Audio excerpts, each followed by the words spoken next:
Alright, so these are my lower control arms out of the 91 Rt4 wheel drive, and they pretty much sit like this in the vehicle. There's a little more space in between them at the center, but generally speaking they sit like this. And Honda's real good about saying this one's your left and this one's your right.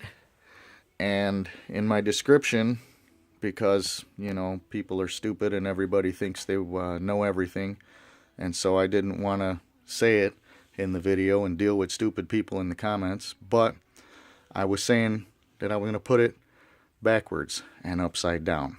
And looking at this left side, this is the center of the vehicle, this is at the wheel assembly, and this is where the shock rides on the bottom. So if I were to take a right hand and put it upside down and put it on the left, and let's say line up my points here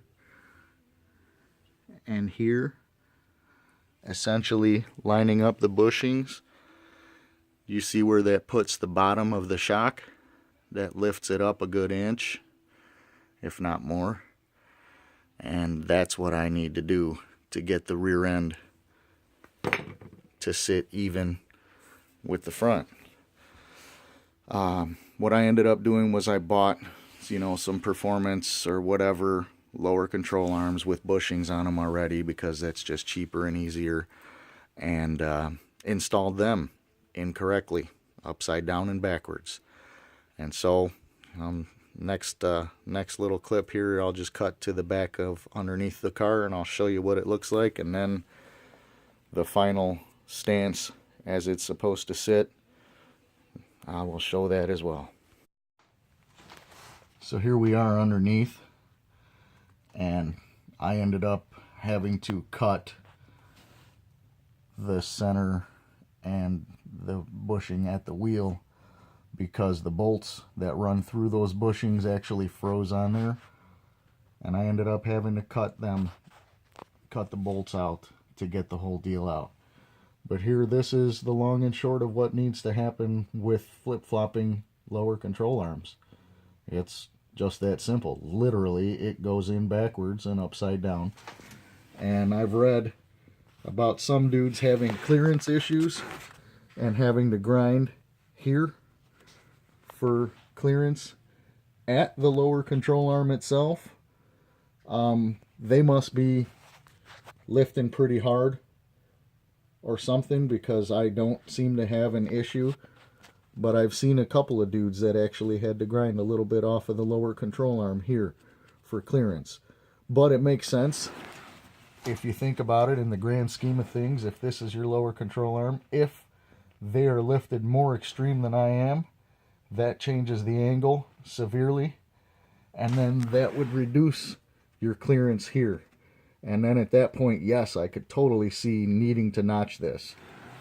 For example, if I decided, you know, that I wanted this thing to sit higher than the wife's MDX, and I wanted to go crazy and lift it more, that would definitely change the geometry to where I would end up having to be in that boat.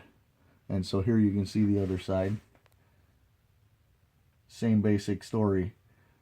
All new bolts, all new stuff all the way through. Plenty of clearance for that to travel. And some ugly exhaust stuff going on there. Okay.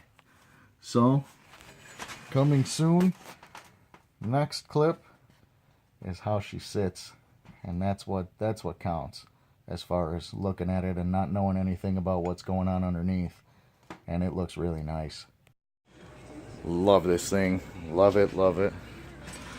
Think it's hilarious to be able to just, you know, kneel up and look underneath and see all kinds of sexy suspension bits and actually be able to see them. What a concept. And that body line sits level now going out back. Nice. I've already been and got an alignment. I've already driven a couple 100 miles on this thing because I commute 50 miles each way to work, and this is my daily.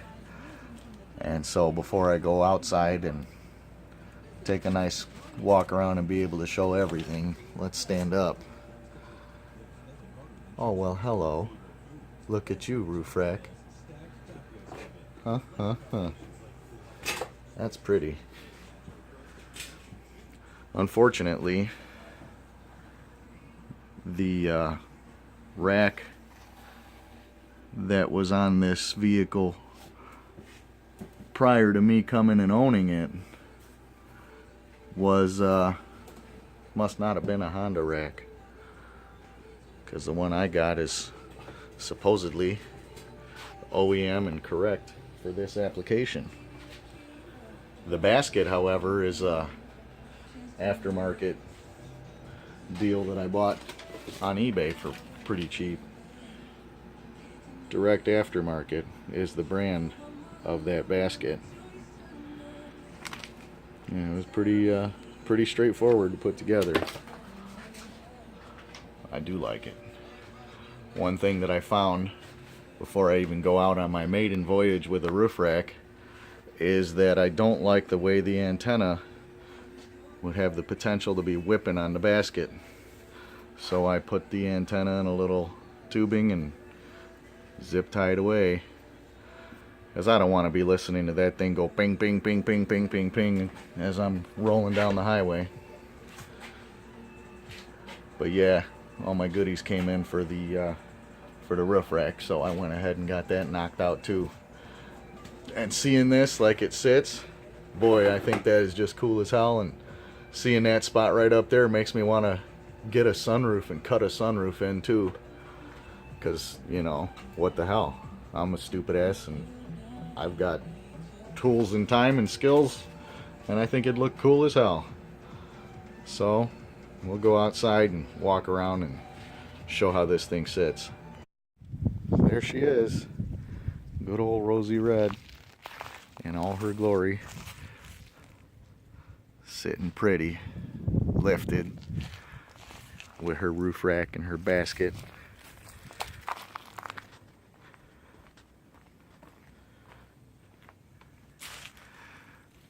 There you have it. I think it looks great. Got the old basket going.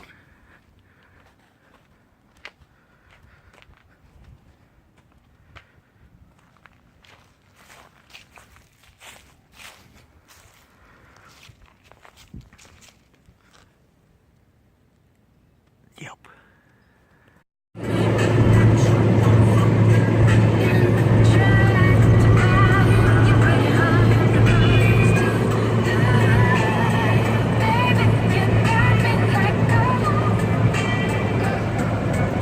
Cruise control on, baby.